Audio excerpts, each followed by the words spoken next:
법정 드라마 같은 것들을 보면 익숙한 장면들이 많이 나오죠. 판사가 망치를 들고 두들기고, 검사는 뭐 날카롭게만 물어대고, 변호사는 마지막 한마디로 어떤 흐름들을 뒤집으려고 합니다. 그 앞에 서 있는 사람은 억울한 사람, 눈물로 호소하는 피고인들이 있고요. 또 어떤 판결이 날지 떨리는 손을 붙잡고 있는 것들을 보게 됩니다. 그런 이유들은 사실은 결과가 어떻게 될지 알지 못하기 때문이겠죠. 그런 법정에서의 긴장감, 그것은 결국은 누가 죄인인가 하는 것입니다. 죄가 있는 사람은 죄가 없는 것처럼 하려고 하고요. 죄가 없는 사람도 자기가 죄인이 될 것 같아서 불안하기도 합니다. 우리 삶도 그런 작은 법정과 비슷할 것 같습니다. 우리들은 많은 관계들 가운데에 갈등 가운데 살아가고 있고, 또 때로는 억울한 상황들 앞에서 살아가기도 하고요. 설명할 수 없는 어떤 두려움들이 우리 앞에 있을 때 우리는 하나님께 묻게 되어집니다. 나는 잘못이 없는데 왜 이런 일을 내가 겪어야만 합니까? 여기에 한 가지 결정적인 변수 하나가 또 하나 등장하는데, 그건 뭐냐면 두려움이라고 하는 겁니다. 분명 내가 잘못은 없는데 두려워요. 혹여 내가 생각했을 때의 잘못이 깨달아지면 사실은 더 두렵죠. 판결을 기다리는 피고인처럼 우리는 결과를 알 수 없는 내일 때문에 두려워 떨게 되어집니다. 그래서 우리는 언제나 어떤 정의나 의료움보다는 안전한 것들을 먼저 찾려가고요. 진실이 무엇이든지 간에 그 진실보다는 그저 내가 살아가는 데에 초점을 두는 경우들이 더 많습니다. 특히 죽음의 그림자가 내 삶에 드리워졌을 때에 어쩌면 사람들은 가장 두려워할 줄로 압니다. 이런 두려움이 우리의 삶에, 내 삶에 엄습했을 때에 과연 우리의 믿음이라고 하는 것은 무엇일까요? 예수님을 믿는다라고 하는 것은 어떤 역할을 하는지, 하나님은 나에게 어떤 분인지 이 두려움이 엄습해 오면 드러날 수밖에 없습니다.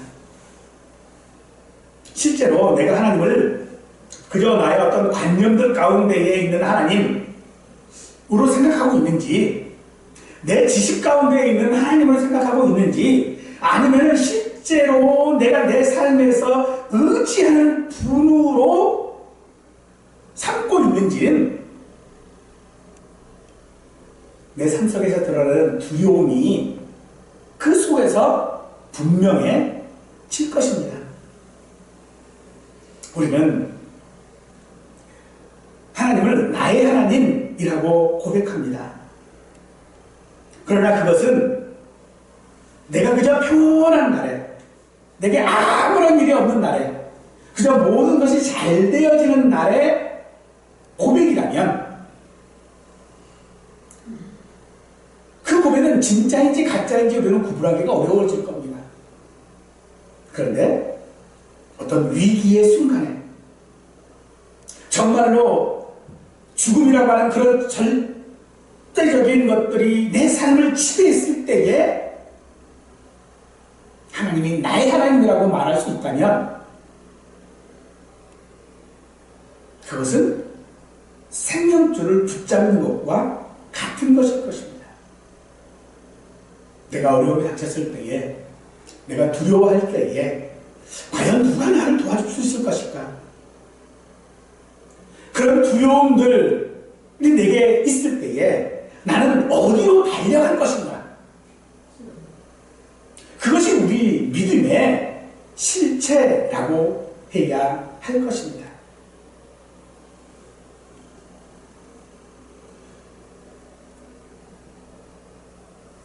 그런 믿음의 실체들, 우리는 흔히 그런 이야기를 하죠. 정말로 내가 믿고 있는 것인가? 과연 나는 하나님을 믿는 자인가? 이 대답은 참 어려운 것 같습니다. 그러나 그 대답이 분명해질 때가 있는데 바로 내가 두려워하는 그 순간입니다. 내가 두려워하는 그 순간에 나는 누구를 의지하고 있고 누구에게로 달려가느냐라는 것입니다. 그것이 내 믿음의 현실을 말해주는 것이고, 오늘 우리가 읽은 본문 시편 59편이 바로 그런 순간을 노래하고 있는 것입니다. 시편 59편의 표제는 다윗의 믹담시 영장으로 알다스헷에 맞춘 노래, 사울이 사람을 보내어 다윗을 죽이려고 그 집을 지킬 때에 라고 합니다. 믹담이라고 하는 것은요, 바위의 색이다 라고 하는 그런 뜻입니다. 즉 깊은 어떤 체험을 통하여 내 마음에 새겨진 교훈적인 고백을 의미하는 것이 믹담이라고 하는 것이고요. 그래서 이것은 쉽게 지워지지 않는 것입니다. 쉽게 잊어지지 않는 상황을 말하는 것이고요. 알다스헷이라고 하는 말은 멸하지 마소서라고 하는 그런 뜻을 가지고 있어요. 아마도 그 곡조가 어떤 곡조인지는 모릅니다. 그런데 짐작해 보건데 부드러운 곡조는 아니었을 것 같아요. 법정 앞에 어떤 드라마에 있는 것처럼 어떤 긴박한 곡조, 아마 이런 곡조가 아니었을까 생각을 해봅니다. 거기에 사울이 사람을 보내어 다윗을 죽이려고 그 집을 지킬 때에 이 시가 기록되었다고 말하고 있어요. 이건 사무엘 19장에 있는 이야기입니다. 하지만 그 순간에 기록한 것은 아닐 거예요. 이것이 믹담시이기 때문에 아마도 다윗은 그 시간이 지나고 나서, 그 밤이 지나고 나서 그 시간을 되돌아보면서 그 마음에 새긴 시라고 할 수 있을 것입니다. 다윗은 그 밤을 죽음의 위기에서 겨우 도망쳐 살아난 밤으로 기억하고 있습니다. 그런데 그와 같은 일이 또다시 다윗 앞에 지금 마주하고 있는 거예요.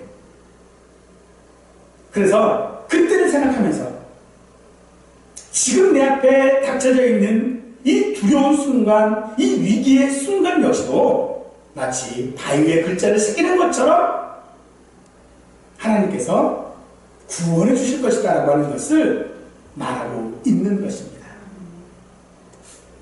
어쩌면 우리의 삶도 다윗과 같이 매일매일 어떤 두려움과 마주하고 있을지도 모릅니다. 그 밤의 상황은 이렇습니다. 다윗이 블레셋과의 전쟁에서 승리하고 돌아올 때에 백성들이 소리칩니다. 사울은 천천히고 다윗은 만만이다. 그 노래는 다윗에게는 화로처럼 들렸겠지만 정작 사울에게는요, 그의 심장을 찌르는 칼날이었을 거예요. 사울을 두렵게 만드는 존재인 것이죠. 그래서 그는 자기 손에 들고 있던 단창을 움켜쥐고 있다가 수금을 타고 있는 다윗을 향해 던져버립니다. 다행히 창은 벽에 꽂히지만 그래도 다윗은 그 자리를 피하여 자기 집으로 돌아갔습니다. 그날 밤 사울은요, 사람들을 보내 다윗의 집을 지키게 했습니다. 그리고 아침이 되면 다윗을 죽이라고 명령했던 것이죠. 다윗은 그렇게 자기의 집이 포위되는 것을 알고 있었을 것입니다. 반역을 꾀한 적도 없고 죄를 지은 것도 없는데 새날감처럼 둘러싸여 있는 상황입니다. 사울이 다윗을 죽이려고 시도한 것이 최소 2번 이상입니다. 이제 다윗이 집 안에 갇혀져 있고 이제는 사실상 죽은 목숨이나 다를 바 없는 순간이었죠. 이런 상황이 나와도 다윗은요, 아무런 생각이 없었던 것 같아요. 아무런 생각이 없다는 얘기는 그저 평온했다는 말이 아니고요, 두려웠다는 거예요. 무서웠다는 것입니다. 그래서 순간 우리 사람들이 어떤 일에 당황을 하게 되면 얼어붙는다고 그러죠. 마치 다윗이 굴에 있을 것 같아요. 그냥 얼어붙어 있는 거예요. 무엇을 해야 할지, 어떻게 해야 할지 모르는 거예요. 그래서 그냥 얼어있는 그 상태에 있을 때 사울의 딸이고 또 다윗의 아내였던 미갈이 그런 다윗을 당신 여기 지금 이대로 있으면 당신은 죽는다. 그러니 도망쳐라. 그리고 창문을 통해 다윗을 탈출시킵니다. 그 자리를 벗어난 다윗, 과연 그 밤의 두려움이 쉽게 사라질까요? 성도 여러분, 우리를 두렵게 하는 일들이 있었습니까? 우리를 두렵게 하는 것들이 겉으로는 사람일 수도 있고 어떤 상황일 수도 있습니다. 그러나 좀 더 깊이 들여다보면요, 실제로 우리를 두렵게 하고 우리의 마음을 흔드는 것은 우리 마음 속에 있는 것들입니다. 우리 마음 속에 있는 두려움들, 불신들, 미움 같은 그런 감정들, 그런 감정들이 우리 마음에 그대로 있으면 그것은요, 사실 사라지지 않습니다. 그리고 그 감정들은 조용히 내 마음에 뿌리를 내립니다.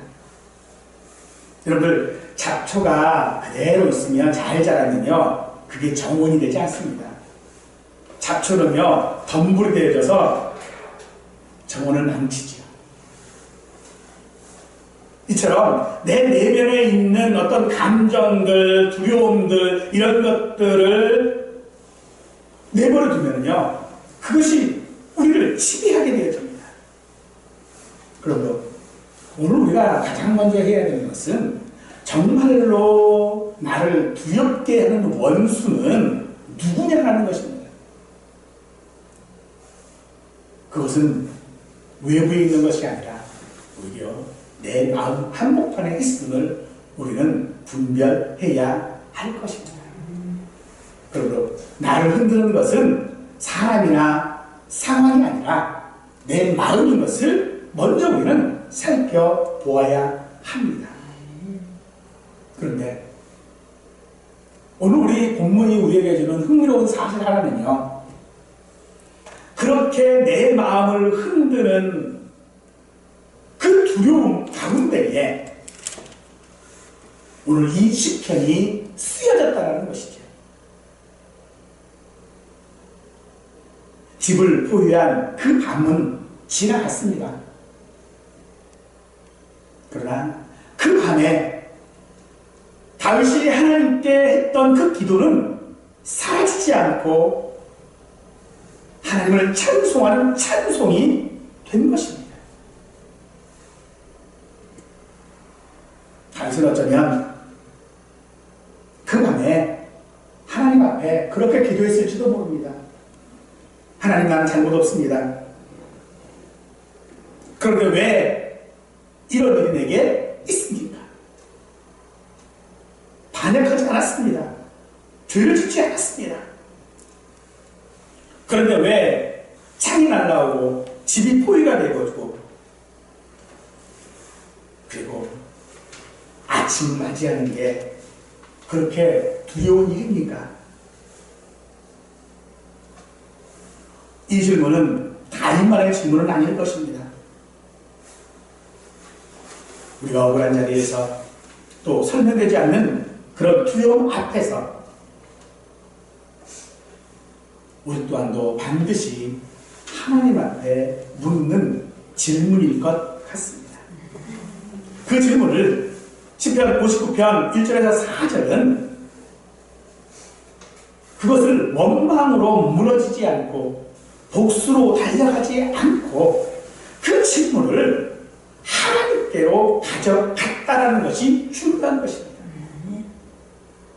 우리 앞에 있는 죽음과 같은 걸 두려운 원수라고 능히 이기는 방법, 그것은 그 앞에 맞서 싸우는 것이 아니라 나의 하나님께 가져가는 것인 줄 믿으시고 오늘 능히 그 믿음을 소유하는 우리 모두가 되실 수 있기를 간절히 축원합니다. 오늘 1절에서 다윗은 나의 하나님이여 나의 원수에게서 나를 건지시고 일어나 치려는 자에게서 나를 높이 두소서라고 합니다. 생명의 위기 속에서 터져나온 다윗의 기도입니다. 다윗이 말하는 그의 원수들은 막연한 존재들이 아니었습니다.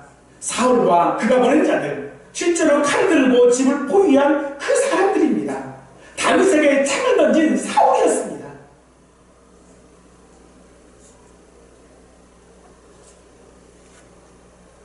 그가 아무 잘못도 없는데 그는 이제 도망자의 신세가 되었습니다. 그가 죄인도 아닌데 사냥감처럼 둘러싸인 사람들, 그 부조리함이 어쩌면 우리가 마주하는 두려움일 것입니다. 다윗은 그들을 향하여 말하기를 피 흘리기를 즐기는 자들, 불의를 행하는 자들이라고 말합니다.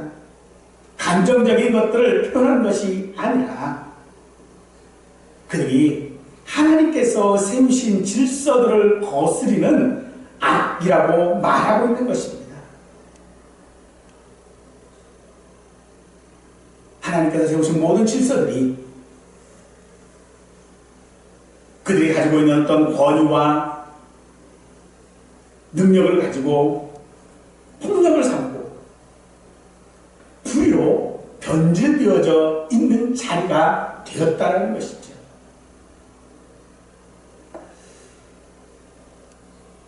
그런데 그 밤에 그 사냥 장관들은 어쩌면 사울보다 더 집요했을지도 모릅니다. 사울의 명령에 의해서 집을 지키고 있는 자들,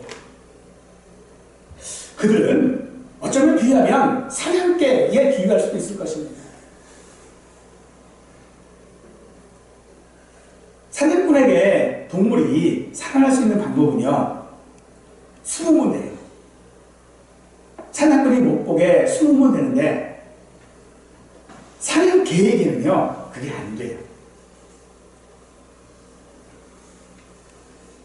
아무리 잘 숨어도요 냄새로 추적하여 옵니다.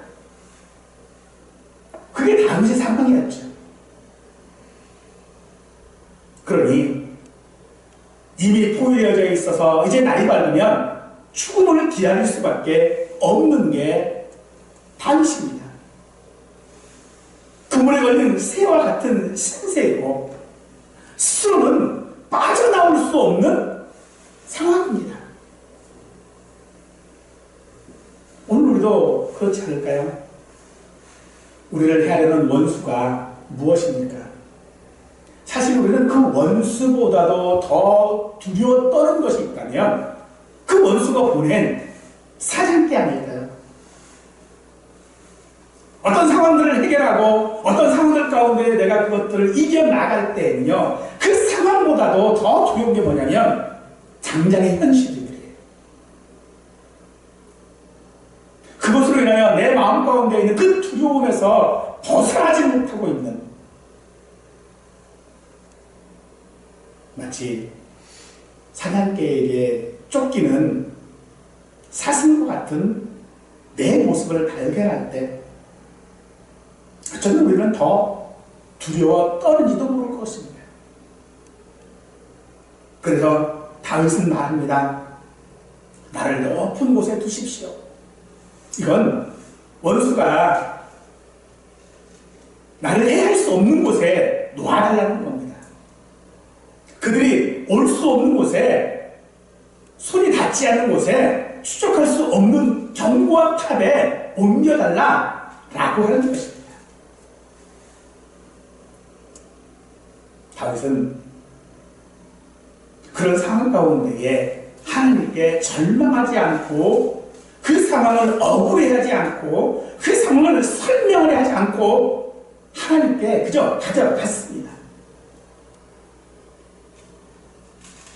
왜냐하면 눈에 보이는 원수 사울이 아니라 눈에 보이지 않는 원수 두려움이 자기에게 있음을 알았기 때문인 것입니다. 사람들은 억울한 일을 당하면요, 마음이 흔들릴 수밖에 없습니다. 이해되지 않는 현실 가운데 하나님에 대한 믿음이 흔들릴 수밖에 없습니다. 하지만 다윗은요, 그런 두려움의 원수가 자기의 마음을 좌지우지하지 못하도록, 자기의 마음에 앉지 못하도록 한 것입니다. 원수를 먼저 보는 것이 아니라 나의 하나님이라고 하고 있는 것입니다. 그 어떤 위협과 두려움보다도 하나님을 먼저 보고 있다는 것입니다. 사랑하는 성도 여러분, 우리에게도 분명 그런 두려움들이 있습니다. 그 두려움 앞에, 그 두려움 너머에 그 두려움을 통제하실 수 있는 하나님을 보실 수 있기를 원합니다.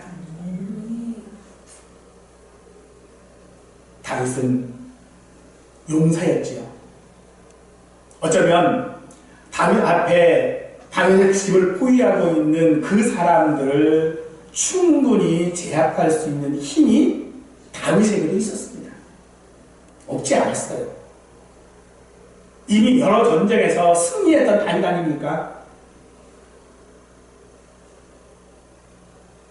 그런데 그는 그 자기의 그 힘을 사용하지 않고 하나님께 기도했다는 것입니다.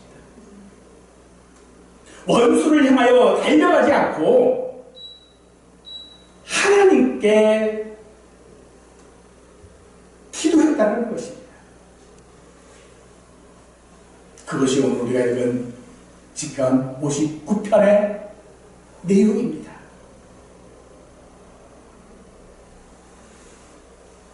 다윗은 자기의 원수가 누구인지, 자기가 정말로 두려워해야 할 자가 누구인지를 분별한 것입니다. 그래서 그는 한 걸음 더 나아가 자신의 처지를 하나님께 아뢰입니다. 3절에서 여호와여, 이는 나의 잘못으로 말미암음이 아니요 나의 죄로 말미암음도 아니었소이다 라고 합니다. 변명이 아니지요. 그가 하나님 앞에 죄가 없다라고 하는 것을 말하는 것이 아니고 자기는 완전 무결한 사람이다라고 하는 것을 말하고 있는 것이 아니고요. 자기의 그 두려움의 이유가 자기 죄 때문이 아니다라고 말하는 것입니다. 즉, 우리를 두렵게 하는 것은요, 내 잘못이 아니에요.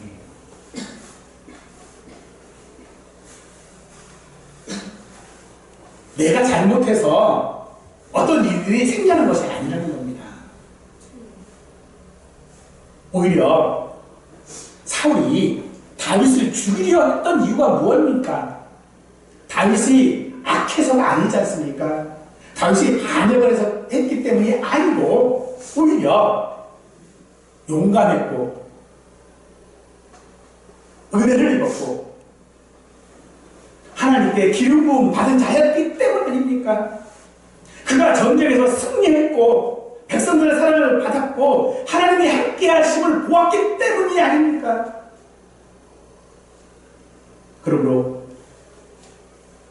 오히려 우리가 두려워하는 것은 죄가 아니라 은혜라는 것입니다. 내가 은혜 받은 자이기 때문에, 내가 믿는 자이기 때문에 두려움이 나를 공격하는 것입니다. 내가 만약 믿는 자가 아니라면요, 맞서 싸우면 돼요. 그럴 만한 힘이 분명히 있습니다. 그런데 맞서 싸우지 못하고 그저 두려움 가운데 도망쳐야 하는 이유가 무엇입니까? 은혜 받은 자이기 때문이라는 것입니다. 내가 믿는 자이기 때문에 그런 것입니다. 누군들 손해보고 생각하고 싶은 사람이 어디 있겠습니까? 그러나 내가 믿는 자이기에 손해보아야 하는 것입니다.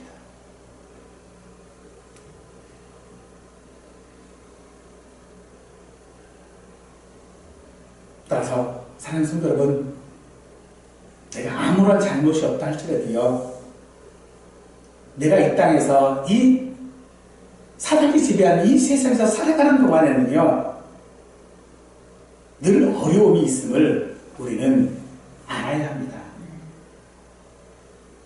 그래서 우리가 기도할 때 하나님 나한테 이런 어려움 없게 해주세요 하는 기도보다는 그 기도에서 그 상황에서 하나님 나를 높여주십시오, 나를 높은 곳에 두어주십시오 라고 기도해야 할 줄을 믿습니다. 내가 은혜로운 자로, 내가 믿는 자로 살아가면요, 어둠은, 세상은 더 예민하게 반응할 수밖에 없습니다. 왜냐하면 그 세상의 잘못이 더 선명해지기 때문입니다.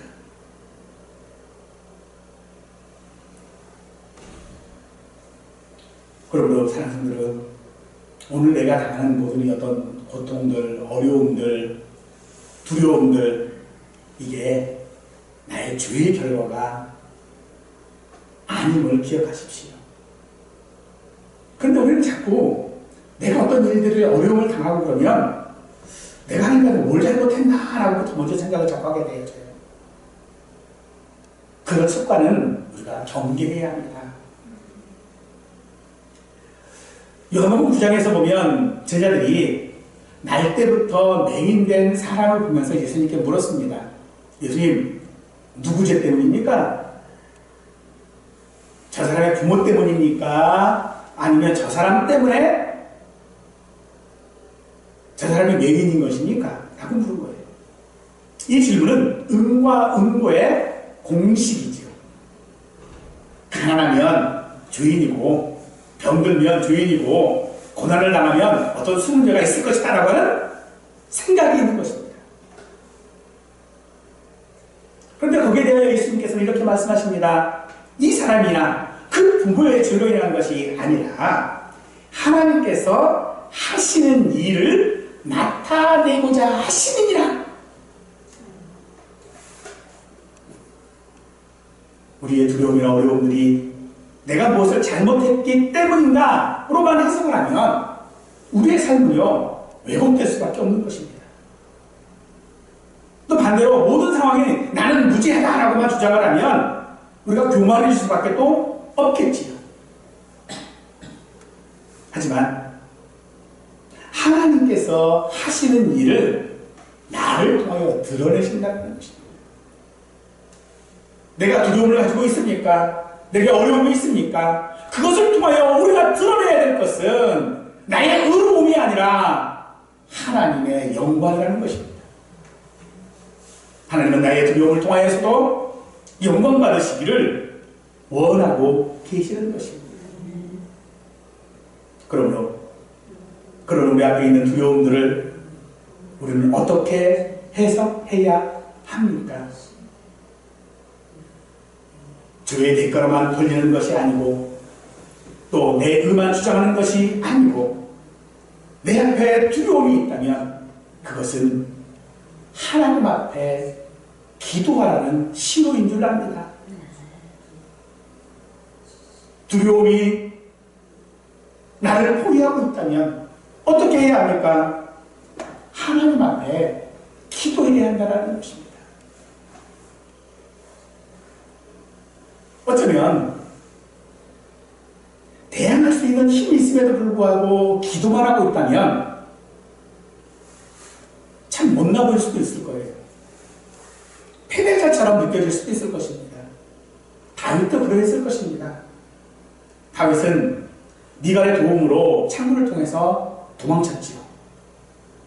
근데 그때서부터 다윗은요 도망자의 삶을 살아갑니다.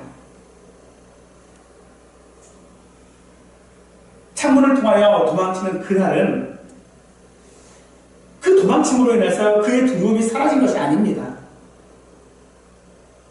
그가 담대했기 때문에도 아닙니다. 오히려 그날은요 다윗이 정말로 두려움에 떴던 날입니다. 그런데 그 두려워하는 날에 그가 도망자의 삶을 시작하는 그 날에 그는 그의 발걸음을 하나님께로 향했다는 것입니다. 그러므로 다윗은 우리에게 정말로 잘 믿는 믿음이라고 하는 것은 두려움이 없는 믿음을 말하는 것이 아니라 그 두려움이 밀려올 그 순간에 하나님께로 가는 자가 믿는 자다라고 우리에게 말하는 것입니다. 그러므로 다윗의 이 발걸음은 도망치는 발걸음이 아니라 자기의 피할 산성이시고 바위이신 하나님께로 가는 길인 것입니다. 그래서 두려움이라고 하는 것은요 어쩌면 우리에게 화재 경보기와 같은 것이 아닐까 싶습니다. 화재가 나면 경보기가 얼마나 요란하게 울리는지 몰라요.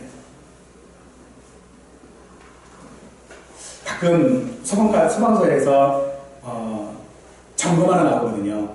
점검하러 나오면 그 경보기가 잘 작동하는지를 시험을 해요. 그때 들어보면은 이 경보기가 얼마나 요란한지요. 정말 정신을 쏙 빼놔요. 정작 우리가 정말로 그런 화재 가운데에 있다면 어떨까요? 자다가 갑자기 경보가 울려가지고 일어났으면 어떨까요? 정신이 하나도 없어요. 문제는 그겁니다. 그런 경보가 울리면 우리는 어디로 가야 돼요? 비상구를 통해서 탈출해야 되잖아요. 그런데 이 정신없게 만들어 놓으니까 어디가 비상구인지를 모르고 그냥 아무 데나 달려가요. 두려움은 우리에게 우리가 어디로 달려가야 할지를 말하는 것입니다. 그래서 4절은 뭐라고 말합니까? 주여 나를 도우시기 위하여 깨어 살펴주소서 라고 합니다. 참 당돌하죠. 하나님 앞에 하나님 깨어 있으래요. 이것은 그의 절박함입니다. 하나님이 졸고 계신 분은 아니시잖아요. 하나님이 주무시는 분은 아니십니다.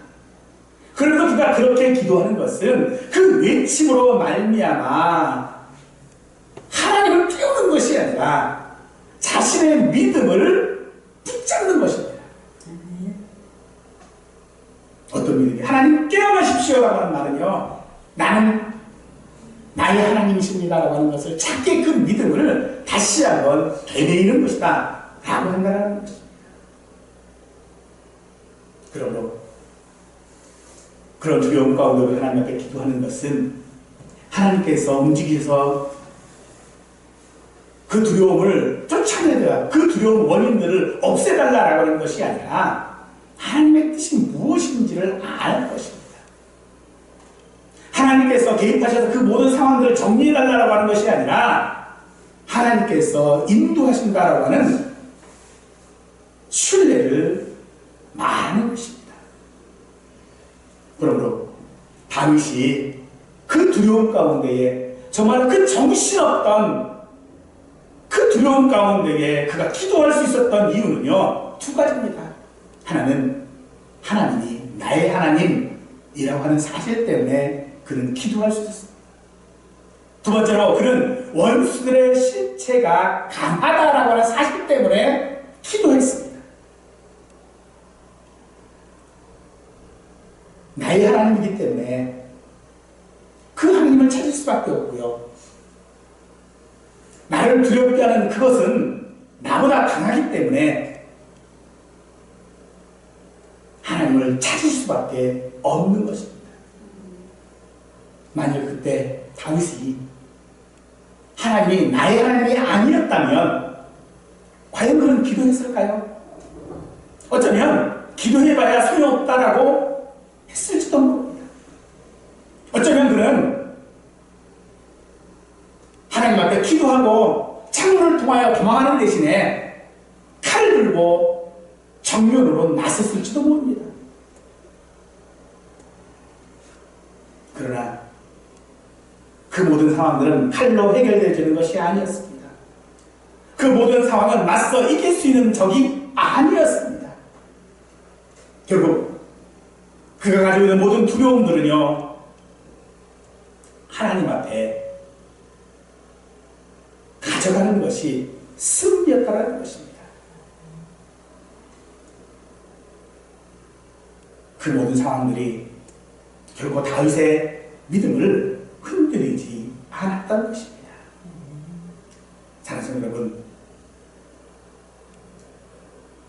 그러므로 오늘 우리는 우리를 두렵게 하는 현실 가운데에, 내가 무서워하는 상들 가운데에 그것이 어떤 것인지를 먼저 분별해야 할 줄 믿습니다. 사람이나 상황이 아니라, 그래서 사람과 상황들을 내 원수로 삼는 것이 아니라 오히려 내 마음 가운데 있는 두려움과 불신을 원수 삼고 그것을 하나님 앞에 맡겨야 할 줄 믿습니다. 두 번째로, 그 두려움을 왜곡하지 말아야 합니다. 그 두려움의 대상을 다른 사람에게 돌리는 것이 아니라 그것을 하나님을 붙들어야 하는, 하나님께로 향해 가는 하나님의 경고로 받아야 하는 것입니다. 그러할 때 우리는 나의 하나님을 의지할 수 있을 줄로 믿습니다. 왜 이런 일들이, 왜 저런 일들이 우리에게 생기는지 우리는 참 알다가도 모를 것입니다. 그러나 그것은요, 내가 믿음이 없어서가 아닙니다. 그동안 우리 삶 가운데에 이런 일들은 있었고 또 앞으로도 있겠지만 쉽게 감당할 수 있는 것들은 아닐 것입니다. 그러나 그런 일들에 대하여 성경은 우리에게 말합니다. 그런즉 이 일에 대하여 우리가 무슨 말을 하리요? 만일 하나님이 우리를 위하시면 누가 우리를 대적하리요라고 로마서 8장에서 말씀하고 있습니다. 우리의 삶에 늘 두려움의 원수들이 존재할 것입니다. 우리의 상황은 여전히 거친 들판과 같을 것입니다. 그러나 그때 하나님이 누구의 하나님이십니까? 모든 두려움이 나를 포위하고 있을 때에 하나님은 누구의 하나님이십니까? 그 답을 붙잡을 때에 우리는 다윗처럼 나의 하나님이 되실 때에 하나님의 은혜가 우리를 지킬 줄로 믿습니다. 나의 하나님이 될 때에 우리의 현실은 하나님과 동행하는 삶이 되어줄 줄 믿습니다. 그러므로 사랑하는 성도 여러분, 두려움이 생긴다면 하나님께 기도하십시오. 그러면 그 두려움의 방향이 떠오른 자들이 아니라 오히려 하나님을 경외하는 방향으로 바뀌게 되어지고, 그로 말미암아 우리의 삶 또한도 평안하게 될 줄로 믿습니다. 하나님을 경외함을 통하여 두려워하는, 정말 우리가 두려워할 자가 누구인지를 아는 우리 모두가 되시기를 간절히 축원하겠습니다.